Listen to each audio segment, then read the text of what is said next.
sapriang da uni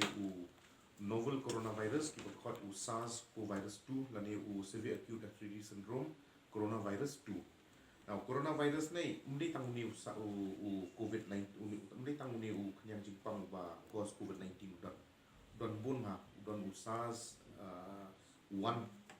udan MERS Middle Eastern Respiratory Syndrome ter tumut kidi na kaju ka family ke. Now pila timru ma na do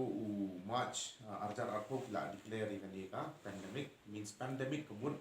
uni uknyang jipang ula kta ya ka perthei borok hoi.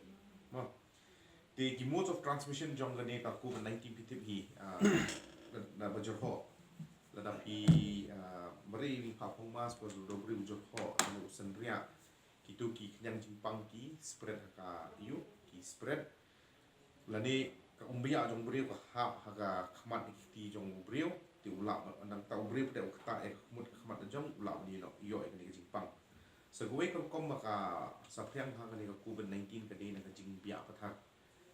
kani ka setting lai phi song thu hi ha ka setting jungi bri mo bang kwai ki bia keleng kani ru bala ban sapriang ni ka jipang because bade uni ka umbia ka terkhom nang ta de kalong pui ke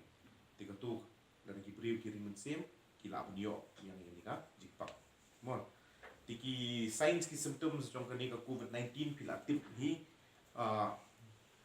the main signs and symptoms kadi ka fever mo jingshit ru kadi ka jingshit ka bajur mde ka ba monumala kandam ka jerho ka wa khamlong terkhong dry cough ni ong na phareng bat ka jingjenja ban ring mensem mo ti untuk yo igen tang kuma 8% yang kibreo ki bayo ikan ni jingpang ki yo igini ki sign symptoms marta hakani ka jingpang ni dan kita ki asymptomatic people asymptomatic means ki don itu kenyang jingpang hilaban sapriang